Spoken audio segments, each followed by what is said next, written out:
Es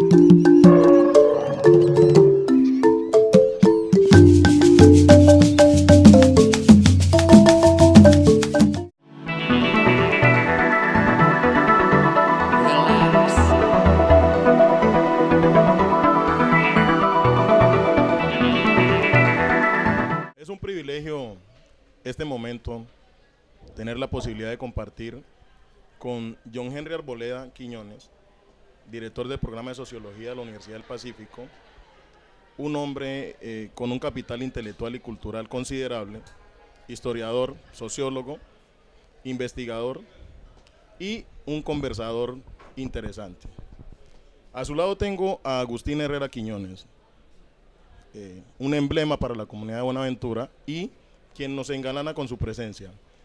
Su erudición no tiene ningún tipo de discusión y es la oportunidad para ir tras las huellas de un legado que considero perdido, el que dejó y legó a Buenaventura Gerardo Valencia Cano, vicario apostólico por casi 20 años y sobre quien vamos a disertar en este conversatorio.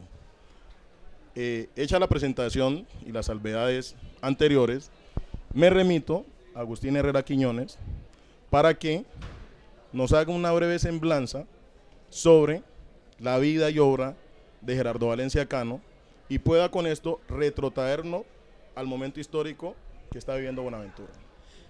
Interesante como pregunta, pero mucho más interesante como construcción. Es una construcción colectiva y pienso que allí teníamos que resignificar alguna cosa. Un colombiano, llamémoslo así, un colombiano con unos antecedentes, un colombiano situado en la montaña, Santo Domingo, Antioquia. Esos contextos son importantes. Un colombiano con una dimensión social, un colombiano con una dimensión que va orientando a través de los misioneros de Yarumal en aquel entonces. Entonces son construcciones. ¿Qué significó Monseñor Builes en la formación de Gerardo Valencia Cano? ¿Qué significó el contexto de aquella iglesia antioqueña y sus diversos procesos de evangelización?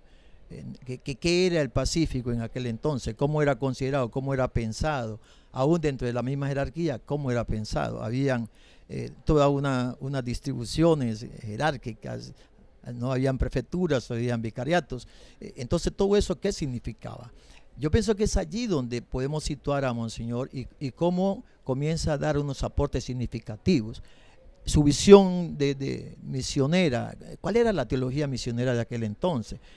¿Cómo perdura, cómo se debilita, cómo se transforma en el tiempo? Entonces, esas cosas son las que a nosotros nos interesa desde la academia para comenzar, ahora sí, a ver cuáles fueron las huellas y sus impactos. Porque si no estaríamos haciendo un papel repetitivo, compilador. No, aquí se trata es que cada miembro de nuestras comunidades comience a resignificar el papel de Monseñor Valencia como hombre, como encarnado dentro, como obispo dentro de una institución, iglesia católica, luego cómo se enclavó particularmente en Buenaventura desde la perspectiva de la evangelización. Entonces, posteriormente recupera unos sentidos, dice, evangelizando se humaniza, humanizando se evangeliza. Entonces hay una visión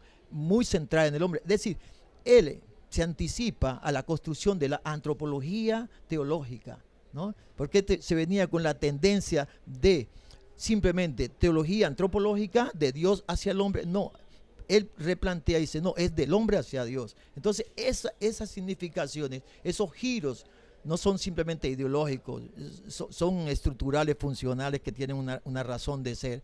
Eso es lo que a nosotros nos debe interesar. Porque en aquel momento puede ser que nuestras comunidades no tenían la capacidad de ser interlocutores de la visión que estaba proyectando Monseñor. Y eso hay que reconocerlo. Mucha gente se quedó en el romanticismo de lo que decía Monseñor, de lo que decía Monseñor, pero se perdió. ¿Por qué? porque lo fuimos constituyendo como un héroe, un príncipe o un pastor. Entonces, como que era él, no éramos nosotros. Cuando la idea era que seamos todos constructores. Ahí yo pienso que está el primer enfoque para entender la significación de la iglesia en aquel entonces.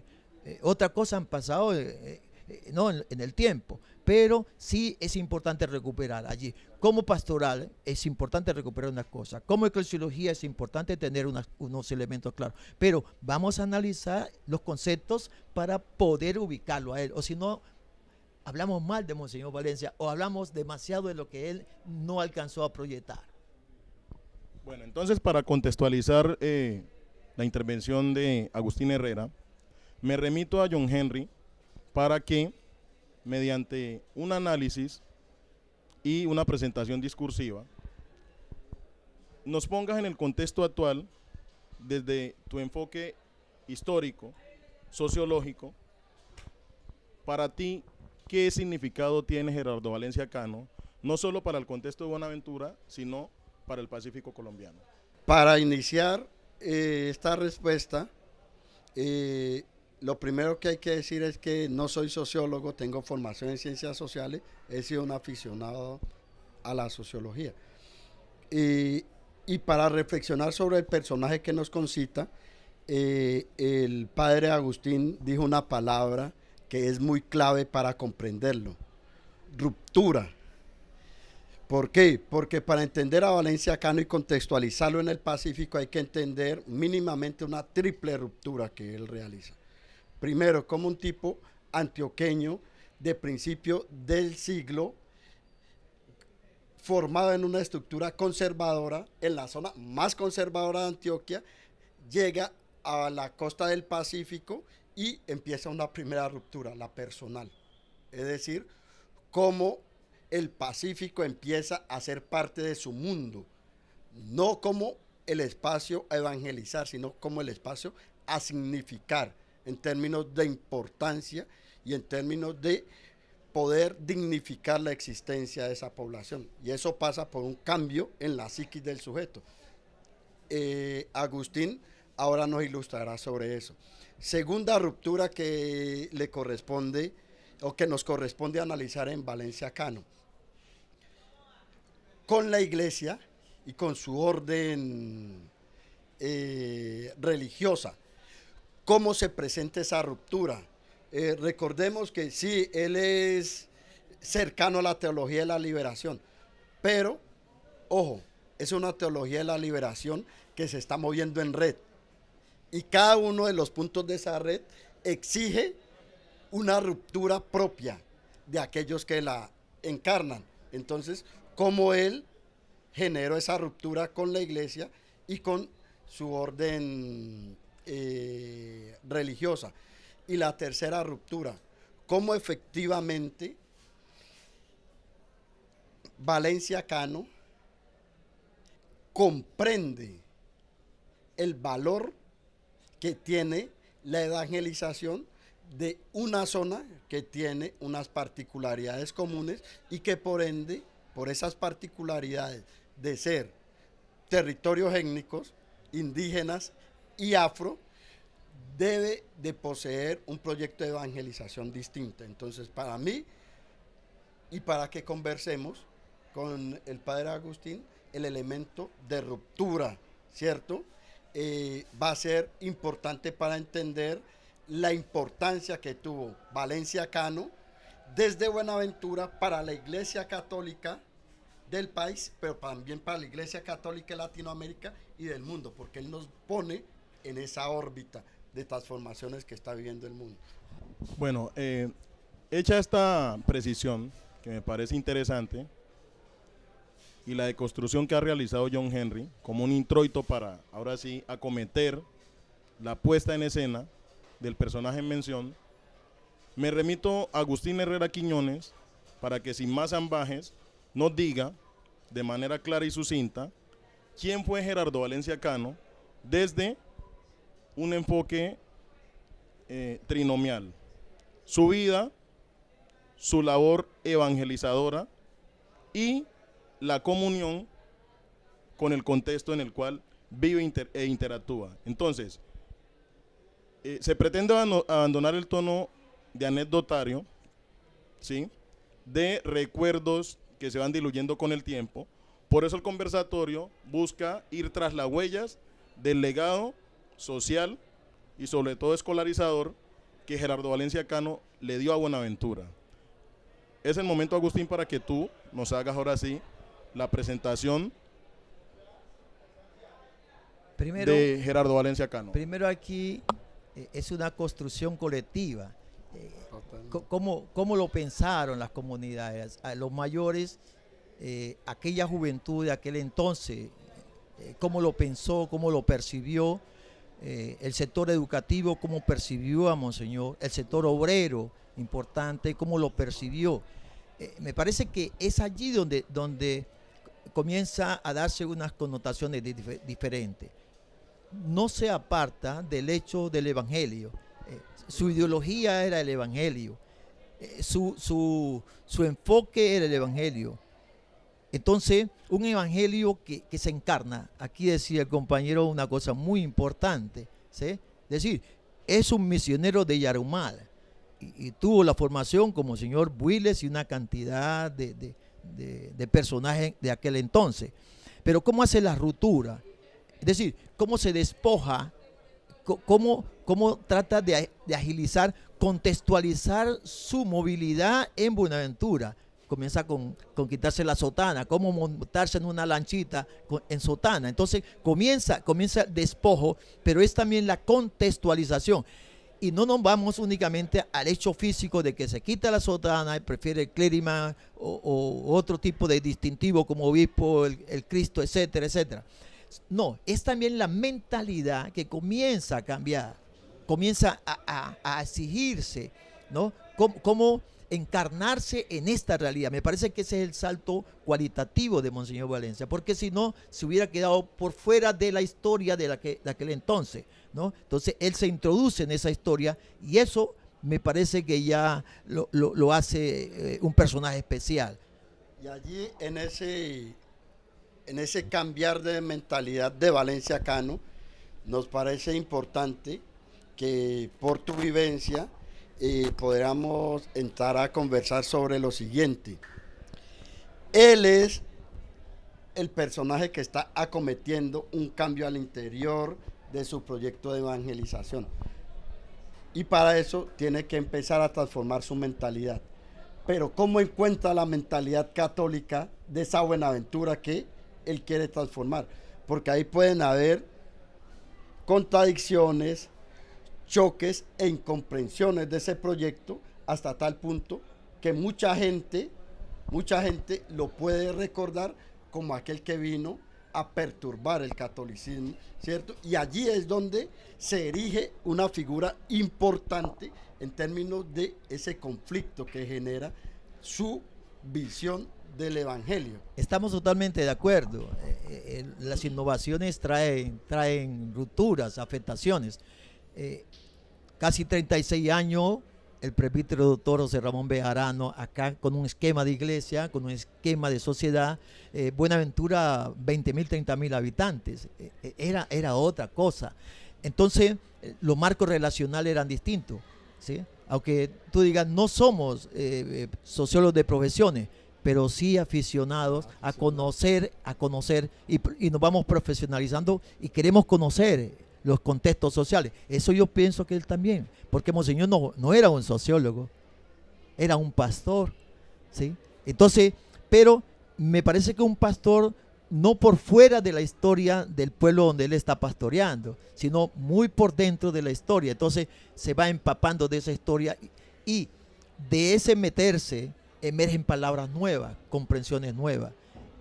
Y tiene una visión, no está metido únicamente acá en el Pacífico, es que también su contacto con Europa, muchos otros contactos. Entonces eso le va permitiendo, imagínate, estar con Pedro Casaldáliga, estar con, bueno, hablemos con el del Cámara. Entonces yo pienso que había un despertar en ese entonces, ¿no? El mismo Segundo Galilea, hay mucha gente. Entonces se va compenetrando y la realidad va hablando. en Monseñor encontramos una cosa clara. Primero se vive y después se escribe. Él no escribió, pero habló. Y entonces sus notas son importantes. Es la misma vida que escribe. Y por eso el impacto dentro de la oralidad del pueblo de Buenaventura y en el Pacífico.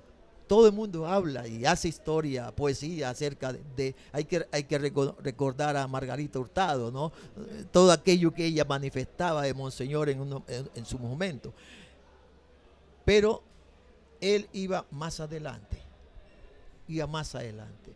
entendió que era importante aprender a leer, y entonces había que difundir ese hecho, la posibilidad, y tuvo la posibilidad, porque él como delegado dentro de la educación contratada, él y el padre Ruiz tenían la disposición de crear colegios y tener entonces la educación fue un pilar, pero era una herramienta también, leer para entender la palabra de Dios, el evangelio, pero leer también para escribir, y leer y escribir que facilitaba el pensar. Pero allí nos hemos quedado. ¿Cómo pensamos? ¿Cómo nos indujeron a pensar? ¿O cómo hemos dejado de pensar? ¿Es acaso la realidad la que condiciona nuestro pensar? ¿Y para qué pensar la realidad si no es para transformarla? Entonces allí hay unas cosas, y en silencio, y hay que reconocer que en silencio unos niveles de profesional entendieron, pero muchos pescadores no lo entendieron, ¿sí? Se quedaron en la devoción a él. Muchos pelapalos ahí en el puente del Piñal, ¿no? No lo entendieron, pero entendían el buenos días, el saludo, la palmadita. Entonces había muchas estrategias para llegar a la evangelización. Él utilizó muchas estrategias. Luego, ¿cómo se dejó ayudar, no? Mira cómo llegaron las comunidades religiosas, tanto masculinas como femeninas, las obras. Entonces, allí fue un papel importante. Quiere decir que en la educación hay un grito como de liberación, hay un grito como, no sé, de salvación, pero el grito había que concretarlo. Ese es el papel que hemos olvidado. Hay que ir detrás de esa huella. ¿Por qué se ahogaron esos gritos? ¿Qué pasó? ¿O había otra intencionalidad? O también pensar, Agustín, que esos gritos no se han ahogado, sino que se están imponiendo los oídos sordos de las bestias del olvido.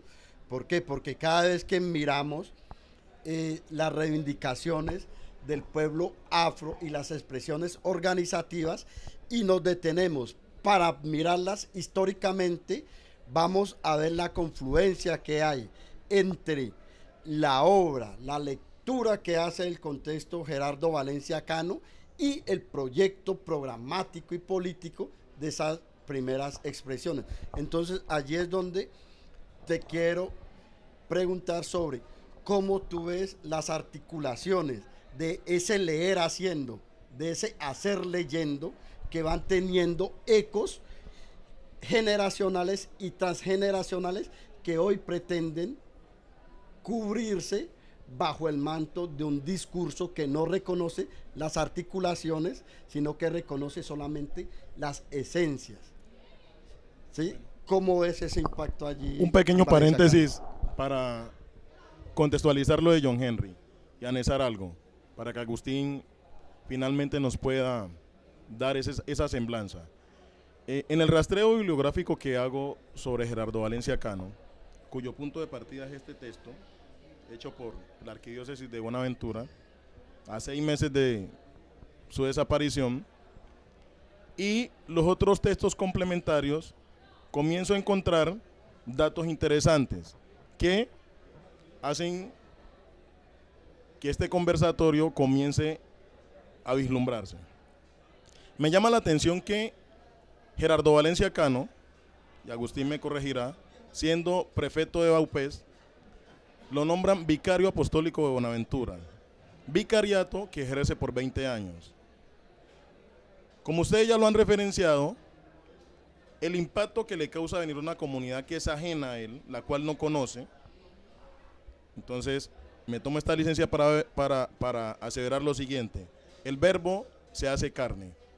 Pero como Gerardo Valencia Cano, estando ya, viviendo, interactuando con el contexto de Buenaventura, logra generar ese cordón umbilical que mantiene hasta su muerte.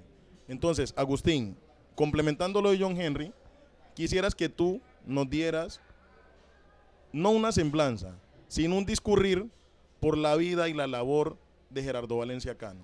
O sea, ¿qué hizo Gerardo Valencia Cano una vez se instala en Buenaventura?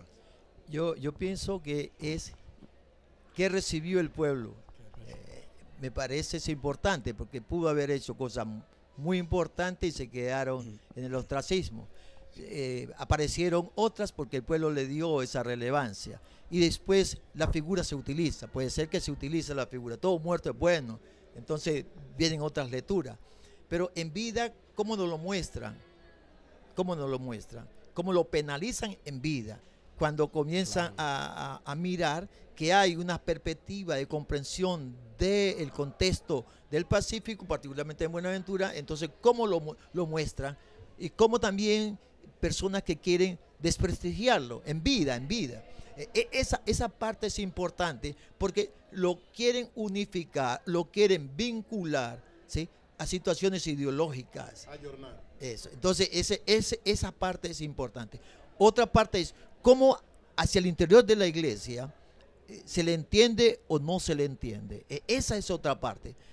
¿Qué momentos de transición? Y él le toca vivir momentos de transición. Cómo a nivel de comunidad se entiende de diversas maneras. Por supuesto, una más joven que miraba que estaba dentro de lo normal, pues había una acogida, mientras que otros estaban pensando diferente. Es decir, las contradicciones que él le toca vivir como persona, como aquel que está interesado en profundizar en el conocimiento del hombre a partir de esa trascendencia de Dios. Es ese Dios no ideologizado, sino concretizado aquí, que se encarna para promover el desarrollo humano. Entonces, ellos son los que también atizan a Monseñor Valencia las condiciones, ¿no?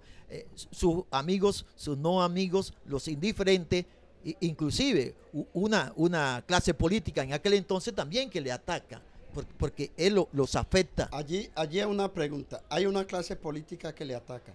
¿A usted cómo le viene en su recuerdo la afirmación que Monseñor Valencia Cano fue secretario de Educación de Buenaventura? Allí no podemos engañarnos. Otra cosa es que tuvo cierta injerencia en el manejo de la educación, porque en ese momento estaba educación contratada, pero él no asumió, no podía asumir, porque primero era una cosa eclesiástica, de acuerdo a unos concordatos, entonces se le dio la posibilidad de administrar, sobre todo por ser zona de difícil acceso. Pero nunca tuvo la investidura. Como tal, no, no, era un delegado, ¿sí? Un delegado que a su vez delegó en el padre Ruiz la administración de la educación contratada, que se dio hasta ahora cuando la certificación del municipio de Buenaventura. Ahí surge una pregunta que nos va a llevar a hacer la relación que quiero establecer. Y la pregunta es, ¿cómo significaba la educación para el Pacífico Monseñor Valencia Cano? ¿Por qué? Porque uno cuando lo lee, uno cuando escucha a adultos que comprendieron su mensaje, puede tirar lazos que conectan esa educación con un proyecto de transformación que ha pasado en el tiempo y que hoy parece olvidarse o parece difuminarse en discursos. Por favor, relaciónenos cómo él concebía la educación, porque siempre él nos habló en sus textos de esa educación pertinente, esa educación donde la identidad hablara, donde la etnicidad hablara, ¿sí? Cómo él visionó ese proyecto educativo no para Buenaventura y no para el Pacífico. Una cuestión, es una actividad permanente, en donde formación, capacitación, instrucción contribuía a la formación. Era permanente. Y hay quien le interpretaron, el padre Gil interpretó, oye, hombre, tu costa te necesita, pero también no podemos desconocer al padre Pablo Emilio Carvajal, que tenía también un apoyo, una visión dentro de la educación. así, habían diferentes sectores y iban las hermanas Lauritas, como también la capacitación de la mujer, se dieron muchos momentos, pero al final, como esto es institucional, respetaba mucho la institucionalidad y entonces se da a la tarea de la creación de San José, se da a la tarea de San Vicente, se da a la tarea de traer las hermanas del IFA y se va generando la visibilización de la estrategia educativa. Ahora, ¿se perdió la filosofía inicial? ¿Qué pasó? Ese es también nuestro cuestionamiento. ¿Qué cambio sufrió? Exactamente. Pero qué permanencias. Exactamente. Es que quiero ir a las permanencias, Agustín. ¿Por qué? Porque hay una idea errónea de ver a la iglesia como un todo compacto y ocupando un lugar antagónico en las reivindicaciones que hemos llevado en los contextos como el Pacífico. Y cuando yo veo la idea de educación de Valenciacano es totalmente diferente. Y yo puedo rastrear eso desde su propuesta inicial hasta la creación de los EPA, los encuentros pastorales afrocolombianos. Y en el interland de esos dos sucesos, la emergencia de organizaciones comunitarias con un discurso identitario y étnico. Y allí hay pilares y rastros de lo que fundamentó Valenciacano.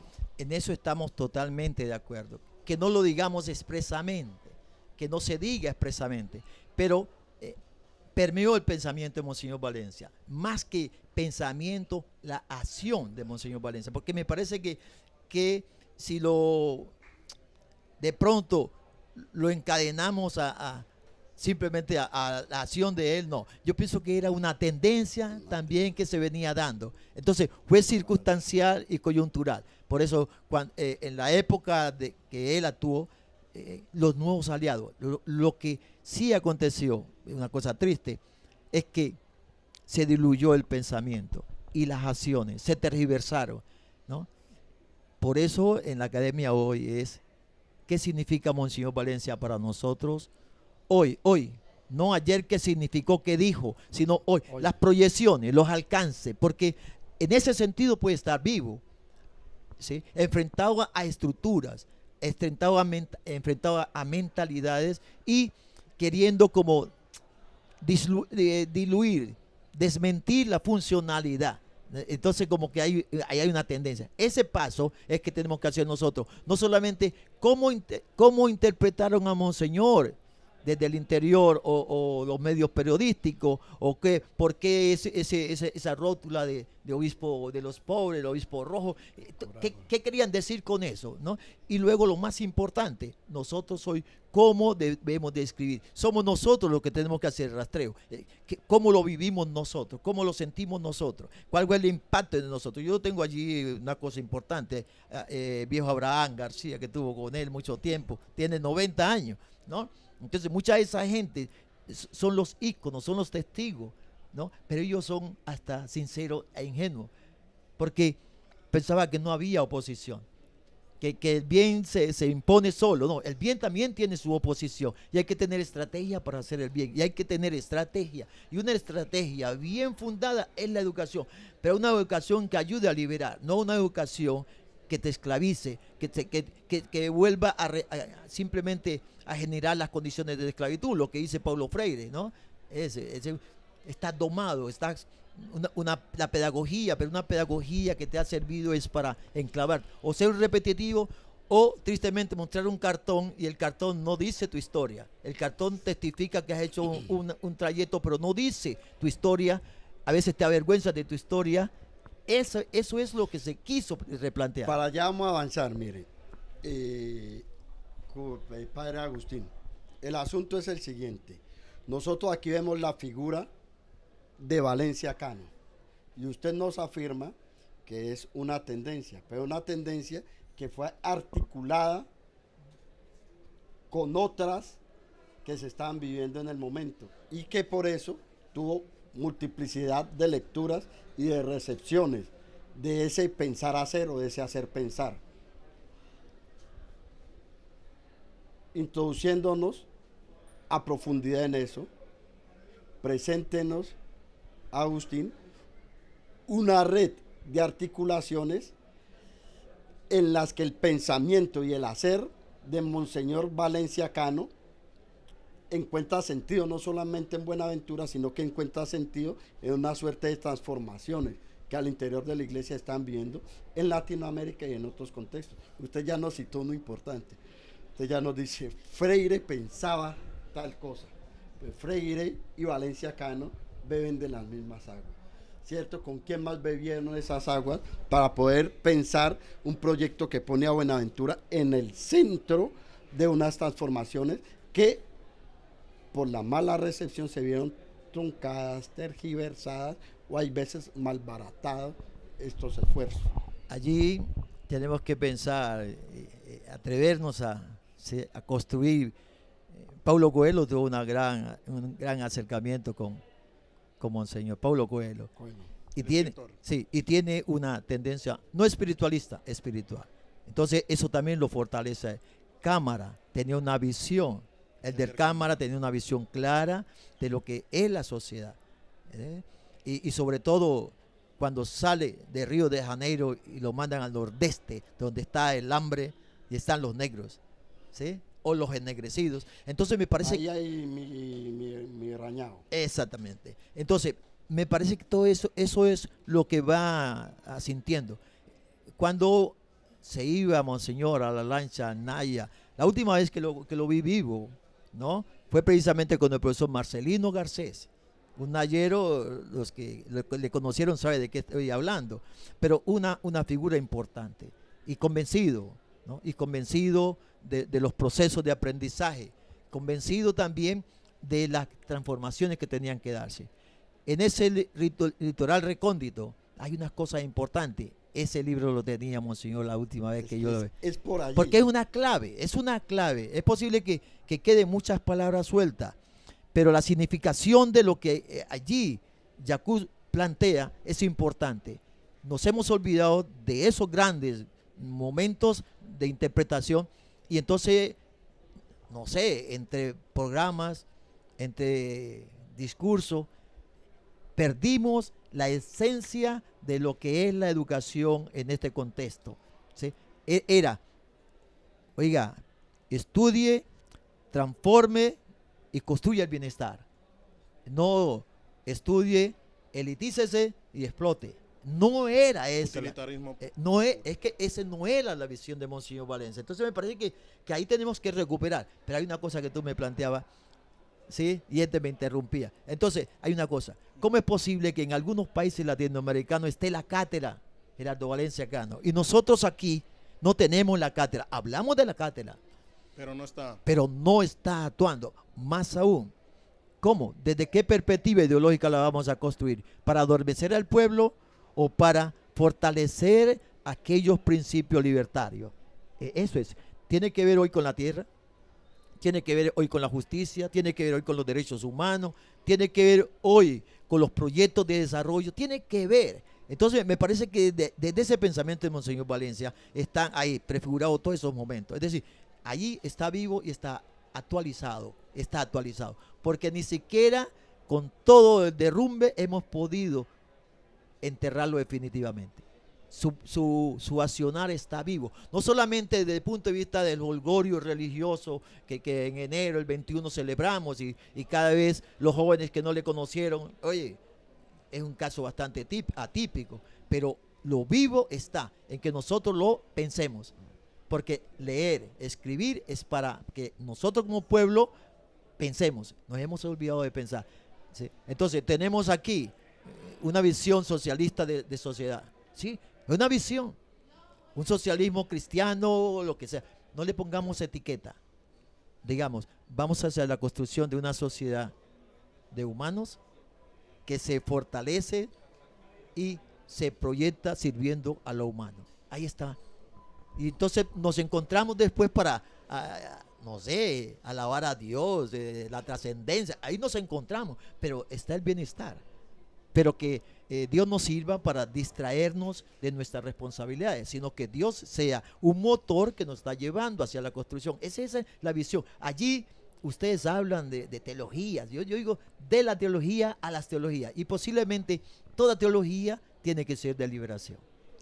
Bueno, en este punto me permito hacer respetuosamente una aseveración con respecto a la labor social y escolarizadora que Gerardo Valencia Cano realizó en el contexto de Buenaventura.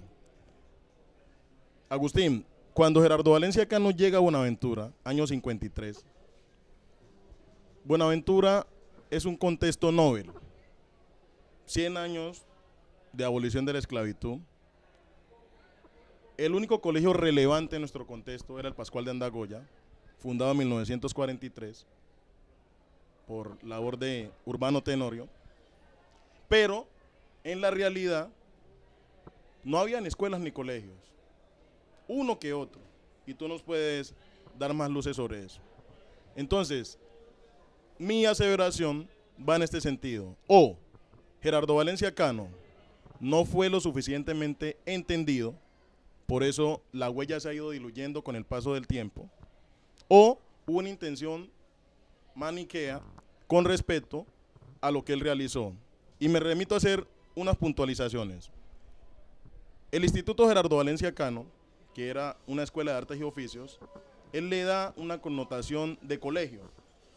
El Seminario San Buenaventura, como tú me lo has dicho en charlas informales, él hace el decreto para que entre en vigencia. El Instituto Femenino La Anunciación tiene la impronta de Gerardo Valencia Cano, lo mismo que el otro colegio, San Vicente. San Vicente y la normal. Y la normal. Y antes de fallecer, que esto me parece una huella interesante, deja firmado el decreto para Matías Mulumba.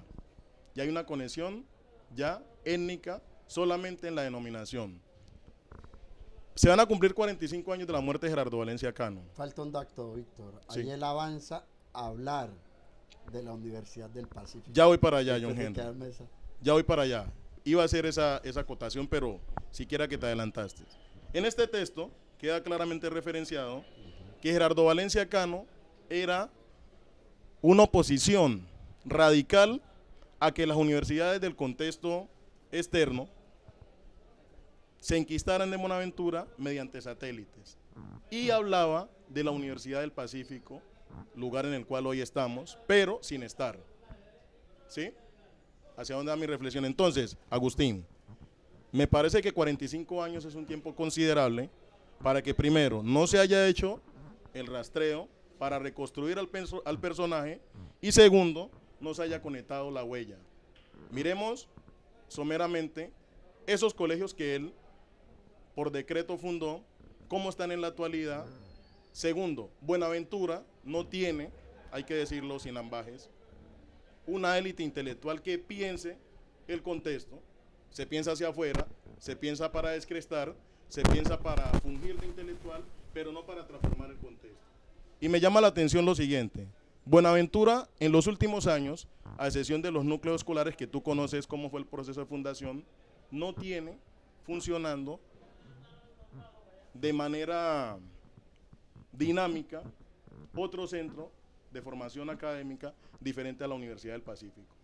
Entonces, pienso, Agustín, con todo respeto, que la educación en Buenaventura en este momento está en la condición paupérrima en la cual está.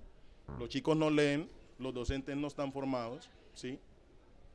Porque no se logró conectar esa intención inicial de Gerardo Valencia Cano, que no se puede borrar porque las obras están, con lo que él proyectó hacia futuro.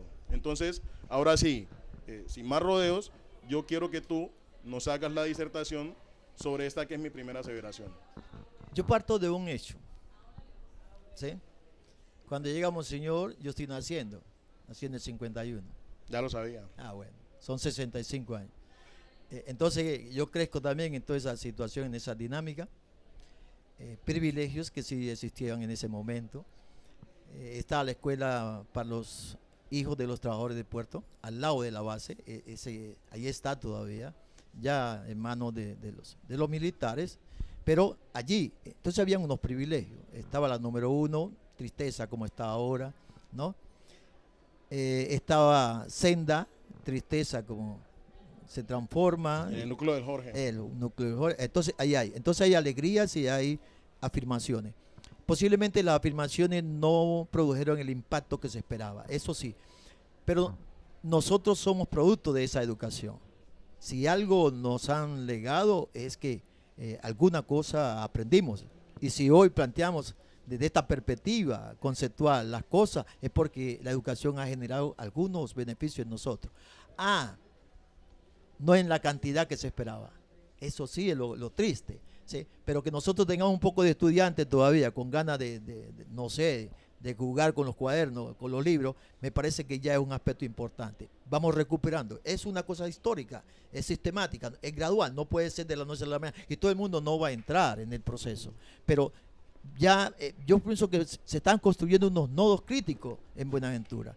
Todavía pensamos con el estómago, ese es otro problema, todavía estamos invadidos por la corrupción, ese es otro problema, pero de que la línea ideológica va avanzando, va avanzando, va avanzando. Para conectar a John Henry, que ha hecho un trabajo interesante, un trabajo de campo, me parece que todavía no ha sido visibilizado, y ojalá la Universidad del Pacífico lo posibilite. Quiero que pienses en algo. La irrupción de Gerardo Valencia Cano en Buenaventura, efectivamente, aparte de su labor apostólica, su labor educativa, generó una transformación sustancial en Buenaventura. Nosotros que somos de la parte insular de Buenaventura. La única que existía en ese momento, la única que existía. Exactamente. Después de Piñal para acá, monte. Listo, entonces, ¿qué generó eso? El que aparecieran en escena los colegios y centros de formación, me estoy olvidando de Jesús Adolescente, que es una cosa fundamental. Zona rural. Sí, pero era aglutinar en un claustro lo que en ese momento se conocían como gamines. Que no se daba en Buenaventura, el fenómeno gamín no se daba en Buenaventura. Tomarlos de la calle eran los pobres. Llevarlos a un centro de formación, a un claustro, para que se resocializaran. Hizo que el tejido social comenzara a interactuar. Entonces pensemos en algo. Los del Lleras se encontraban con los de la Playita. Y que no existía el Lleras todavía. No existía el Lleras. No llegó, Entonces, existía el Lleras. Eso que realizó Gerardo Valencia Cano, que es una real transformación de la situación social de Buenaventura, se pierde con el paso del tiempo. Entonces, a posteriori, no se ha dado ningún suceso de transformación que hoy nosotros podamos llamar de manera significativa. Entonces, en este punto me remito a John Henry, que ha hecho un trabajo de campo en el contexto de Santiago de Cali, donde nos puede poner en escena cómo conectar lo que aconteció en Buenaventura con lo que sucede en otros contextos. Sí, pero ahí yo quiero discrepar de una cosa. Cuando vamos a releer a Valencia Cano, y ese era el llamado de atención que nos hacía el padre Agustín, cuando leamos a Valencia Cano y signifiquemos su pensar hacer o su hacer pensar, no lo leamos en clave apologética, para no construir ese gran personaje heroico que esté por fuera de la historia. Parece que estuviera en una híbrida del punto cero. Hay que humanizarlo. Por arriba. Vamos a humanizarlo. Entonces, si humanizamos a Valencia Cano, habría que matizar las afirmaciones. Él no trajo la educación a Buenaventura. Él potenció la educación en Buenaventura, introduciendo los elementos del contexto que la educación homogenizadora descuidaba. Claro. Y allí es que se da una posibilidad de cambio. Por eso hablo de labor escolarizadora. Eso.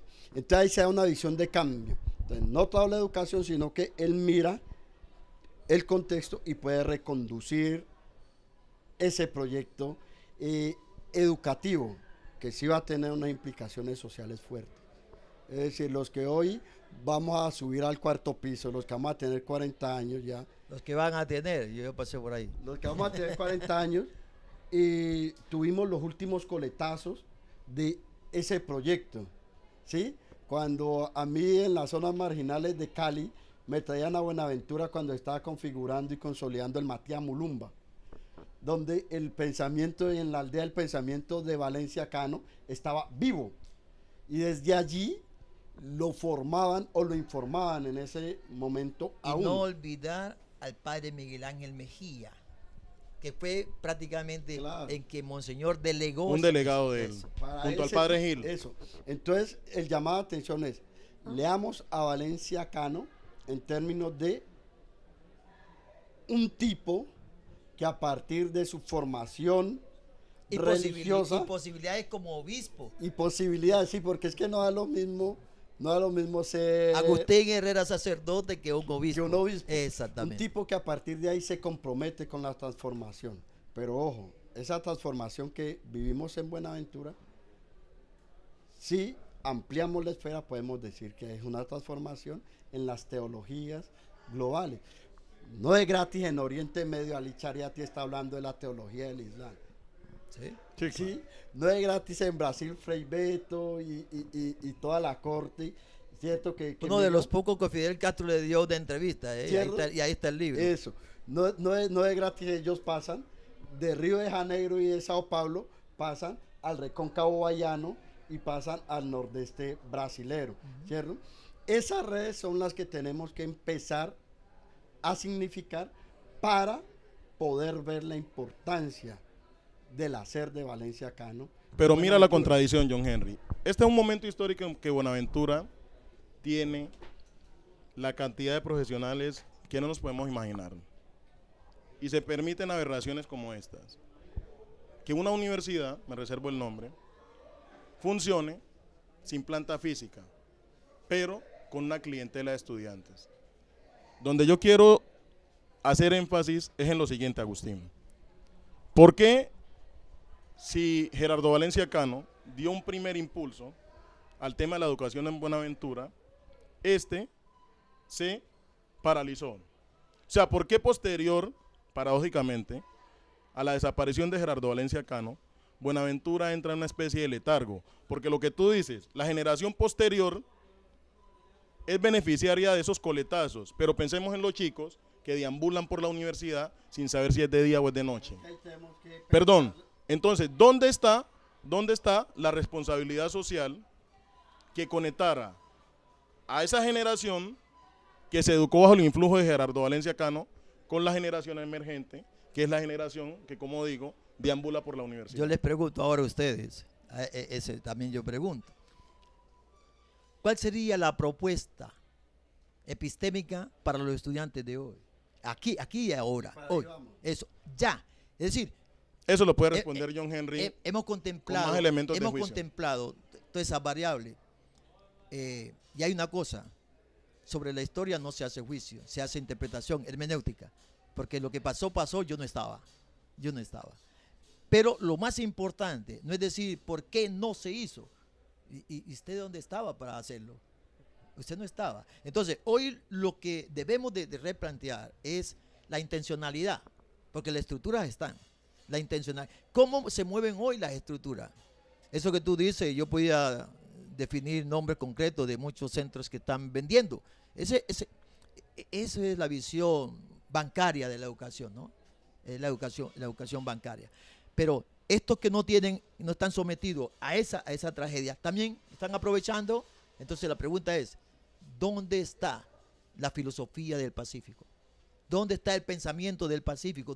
¿Quiénes postulan? Es decir, cogemos un poco de autores europeos, simplemente repitan, aprendan, memoricen. Pero cuestionen o no cuestionen, no hay esa. Entonces, necesitamos en la base, no solamente la parte estructural de que si funciona o no la educación, sino funcional, conceptual. Si estos muchachos mañana podrán ser los nuevos pensadores del Pacífico, o si no van a ser mano de obra del Pacífico, y después vendrá una carga de discriminación, eso no tienen doctorado, no tienen maestría, entonces no hay trabajo para ellos.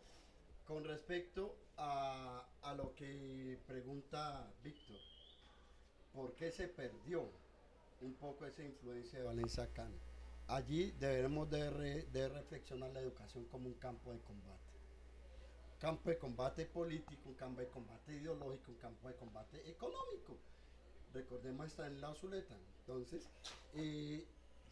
si buscamos y concebimos la educación como eso, debemos de pensar que la propuesta de Valencia Cano fue una propuesta que irrumpe en Buenaventura, pero que en términos históricos, por tiempo, por temporalidad, es una coyuntura. Y en esa coyuntura se dan unos atisbos de por dónde puede ir el proyecto.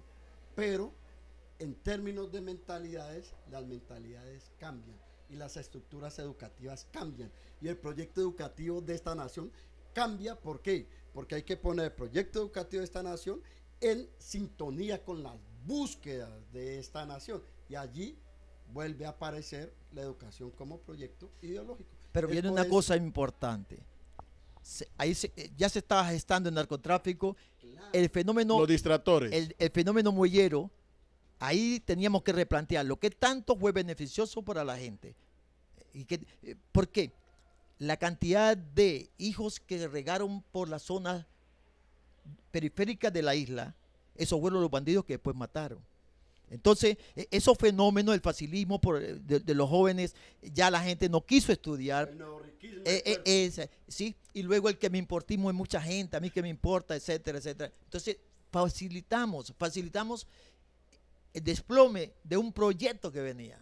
Es decir, nosotros mismos enterramos el fenómeno porque Valencia. la historia es dinámica. Claro. Agustín afirmó una cosa que es muy cierta. La historia no se juzga, se interpreta. Porque no existen hechos, Eso. existen interpretaciones. Hoy, ¿cómo vamos a interpretar el hecho de que el nuevo proyecto educativo pasa por establecer una relación de exterioridad con lo que se aprende?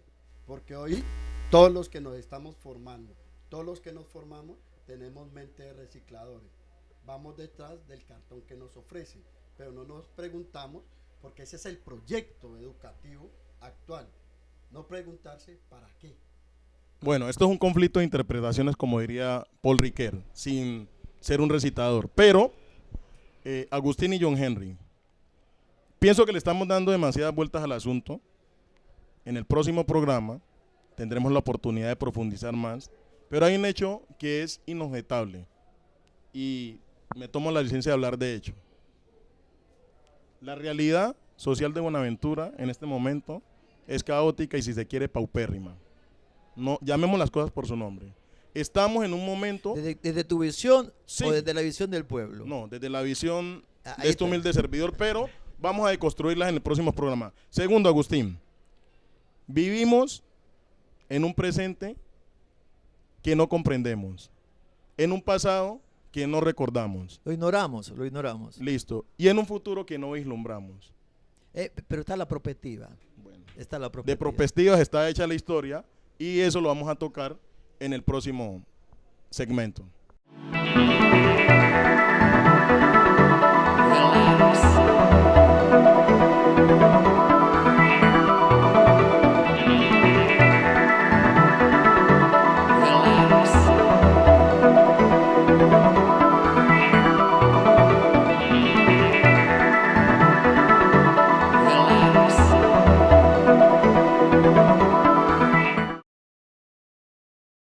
Tener unos elementos claros, pero vamos a analizar los conceptos para poder ubicarlo a él, o si no hablamos mal de Monseñor Valencia o hablamos demasiado de lo que él no alcanzó a proyectar. Bueno, entonces, para contextualizar la intervención de Agustín Herrera, me remito a John Henry para que, mediante un análisis y una presentación discursiva, nos pongas en el contexto actual desde tu enfoque histórico, sociológico. Para ti, ¿qué significado tiene Gerardo Valencia Cano, no solo para el contexto de Buenaventura, sino para el Pacífico colombiano? Para iniciar esta respuesta, lo primero que hay que decir es que no soy sociólogo, tengo formación en ciencias sociales, he sido un aficionado a la sociología. Y para reflexionar sobre el personaje que nos concita, el padre Agustín dijo una palabra que es muy clave para comprenderlo: ruptura. ¿Por qué? Porque para entender a Valencia Cano y contextualizarlo en el Pacífico hay que entender mínimamente una triple ruptura que él realiza. Primero, como un tipo antioqueño de principio. Agustín Herrera Quiñones, para que nos haga una breve semblanza sobre la vida y obra de Gerardo Valencia Cano y pueda con esto retrotraernos al momento histórico que está viviendo Buenaventura? Interesante como pregunta, pero mucho más interesante como construcción. Es una construcción colectiva y pienso que allí teníamos que resignificar alguna cosa. Un colombiano, llamémoslo así, un colombiano con unos antecedentes, un colombiano situado en la montaña, Santo Domingo, Antioquia. Esos contextos son importantes. Un colombiano con una dimensión social, un colombiano con una dimensión que va orientando a través de los misioneros de Yarumal en aquel entonces. Entonces son construcciones. ¿Qué significó Monseñor Builes en la formación de Gerardo Valencia Cano? ¿Qué significó el contexto de aquella iglesia antioqueña y sus diversos procesos de evangelización? ¿Qué era el Pacífico en aquel entonces? ¿Cómo era considerado? ¿Cómo era pensado? Aún dentro de la misma jerarquía, ¿cómo era pensado? Habían todas unas distribuciones jerárquicas, no habían prefecturas, habían vicariatos. Entonces, ¿todo eso qué significaba?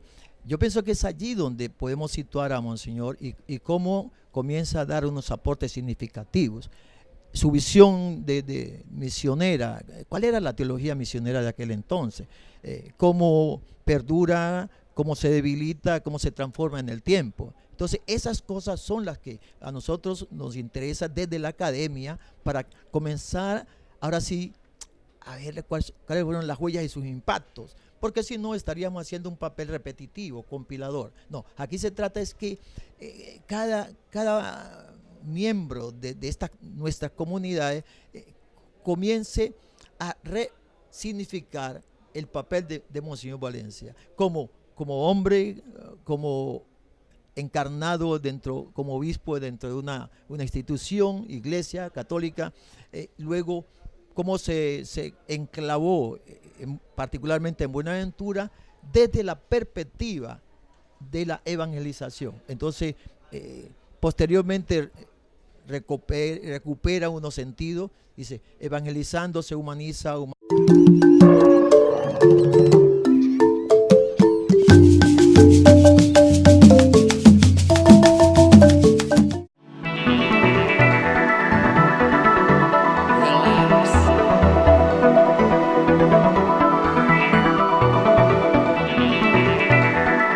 Es un privilegio este momento tener la posibilidad de compartir con John Henry Arboleda Quiñones, director del programa de Sociología de la Universidad del Pacífico, un hombre con un capital intelectual y cultural considerable, historiador, sociólogo, investigador y un conversador interesante.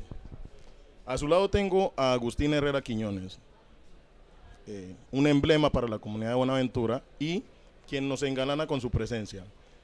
Su erudición no tiene ningún tipo de discusión y es la oportunidad para ir tras las huellas de un legado que considero perdido, el que dejó y legó a Buenaventura Gerardo Valencia Cano, vicario apostólico por casi 20 años y sobre quien vamos a disertar en este conversatorio. Hecha la presentación y las salvedades anteriores, me remito. Humanizando, se evangeliza. Entonces hay una visión muy centrada en el hombre. Es decir, él se anticipa a la construcción de la antropología teológica, ¿no? Porque se venía con la tendencia de simplemente teología antropológica de Dios hacia el hombre. No, él replantea y dice, no, es del hombre hacia Dios. Entonces esas significaciones, esos giros, no son simplemente ideológicos, son estructurales, funcionales, que tienen una razón de ser. Eso es lo que a nosotros nos debe interesar. Porque en aquel momento puede ser que nuestras comunidades no tenían la capacidad de ser interlocutores de la visión que estaba proyectando Monseñor. Y eso hay que reconocerlo. Mucha gente se quedó en el romanticismo de lo que decía Monseñor, de lo que decía Monseñor, pero se perdió. ¿Por qué? Porque lo fuimos constituyendo como un héroe, un príncipe o un pastor. Entonces como que era él, no éramos nosotros, cuando la idea era que seamos todos constructores. Ahí yo pienso que está el primer enfoque para entender la significación de la iglesia en aquel entonces. Otra cosa han pasado no en el tiempo, pero sí es importante recuperar allí. Como pastoral es importante recuperar unas cosas, como eclesiología es importante